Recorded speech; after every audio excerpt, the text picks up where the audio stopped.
Fia fatasek mo ko ngai kula le fiafi e whakamoinga ka kupokalame o kau kai e whai au masui o leuso ia siaka o lo malanga e Amerika ia whaakse se ima Mr. Fly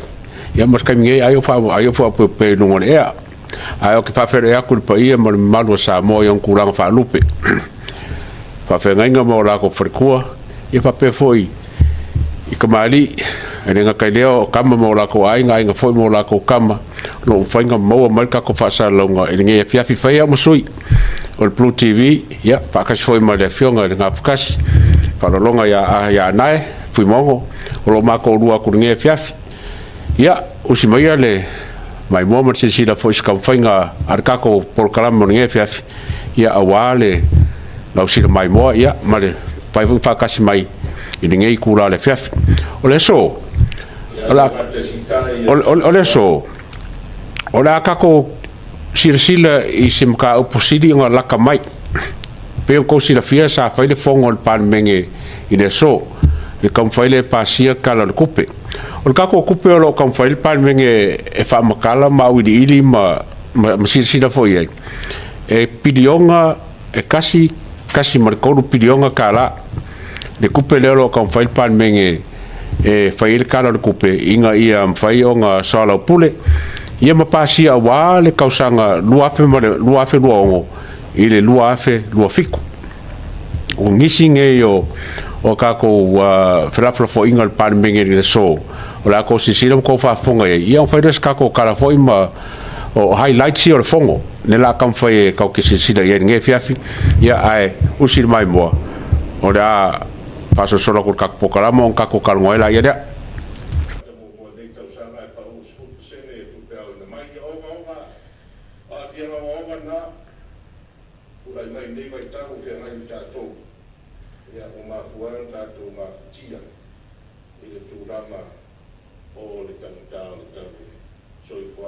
Mongal mato waenga tupe maua. Orosi tia lava ia tupe ro awina temi nei. Ino mato mai tonu leiva masina. Tolu masina umaya na mawai. Wasili tupe maua sawina na do take safata tia. Ile si tolu masina na soai. O le lava au sia tupe esili atu na do take safata tia. I temi nei. Ele fu mai al talo tupe masina nei. O le hua mai de sili poti e sili tupe maua wawina mai na lo tupe safata tia o nele fak mo lero feunga e se fam talanga le e fulu pasende pa u ele tupe maua lo wawina lango temi nei o lo maua lunga lava tupe maua wawina ono tu langa o la fonga pe ona sila fiel magra tunu fa time o lo avno ya le ngata sitai e tau suau pensigi mtiso ma o le saunga nga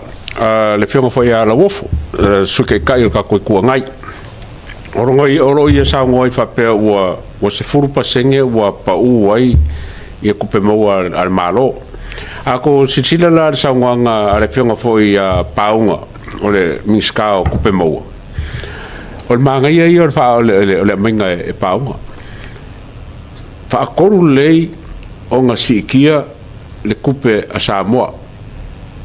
koe faile si saki le ko masingana ki ngai koe si ki fo koe faile si aki la ka mai lava le sa ngoi paunga koe si ki fo o rongo wingala o ko inga por sa nganga ala wofu na fionga ala wofu e pau a sila ale kupe mo al ka ko malo male ka ko miska o la si kia o rongo winga folinga mai ele o yaise se fa vai po se vai ngolo mau ku yai ia le ku inga mal sanganga ale fionga a fonkoe awalangi fa se inga ka kon ka pure fa pe o pa u o le usanga mangingo lava le fonga le miska ku pe mo o lo sikia a fa kon sikia le sideo sanganga ka ko palmeng tupe ia le o pa u lalo le inflation le tau so i fuanga pa u lano tasi tesi ma 2% pe na mai lana saunoanga e alo macho wida ro tu mau pea i tau o tele o loa e lo i o loa si tele va pe u pa u di tau e foi si olo e o si po i lunga tau o si pe i lunga ona le lava e fea ngai peta tau ma fianga i o le suau o le so di tele le ua fai lo mai e le malo e o le la si i lunga le minimum wage e tongi ma o lalo o le tula e au dia atu le tausaga lua fe lo sumal vad ia wa ausia le ono tala ma sene le tula minimum wage ai le tatonunga la o vionga de fonfatala yo le tonu nei o tau na o le ono tala ma sene tau ta le tongi le tula tongi pa u mo le private sector ina ia fua ai le tulanga le tau so fuanga wa ai temi nei maintain nei le lato purchasing power ina ia fa wau pea e tulanga le malosi o le lato fatau fua i le tau o loa ma tau mafa o e nei vai tau se fuanga le leila ne ua mai le malo kasi nge o wainga le olo mo ko sanga le fionga fonkoe fa pe fonge wa lunga wa lalo ka so fuanga ka o loa le lunga ia markau fo ka ko pensingi por so au ia mangkole o loa mar so au ene feng control e malo me ia wala ngo ka o me ba ko loa ba ku faf e o foi la i ko kongi ka ka le fa pe e ka ngo ka la le kula okay loa ang fa pe le lenga fa le cha pipisi ka nga ka lu kula i mai lu fu ko ruma ka usanga pengo fie la bango mer ka mi e po ba ka la ka o i si ka nga o kongi manko ia foi akule le funga le fast i kongole o fenga malo lua fe lukas le luka la ko se furu le nga ye kongio mai ka mi kele le nga ye le chapipi luka la ko se furu le kula o si kanga le fa so solonge o le lima ka usanga le ke ngi ngo kula mai le fenga malo fast a le lawa o le lawa ka ku ai ma ye panga fa pe o ba ve on fa ngale le ngo ka la le kula ma ngai kere o ke longa o se me ka ai le mafai ele fast onga ke le se si kanga on kongi fua il ka ma ainga mar kupera mo ka mingi ai ang fa pe le lenga fai mai la makanga fa pe ngere mo yeile ko kongi maulalo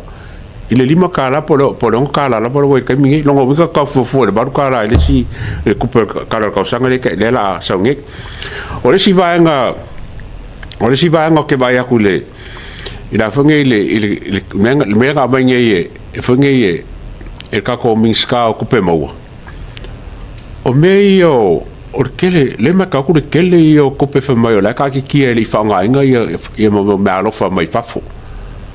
o ka singa ba nga ele si ki ai langi kongi menga a le ka ki kupe mau langa le kele nga fa ki o inga le pakeki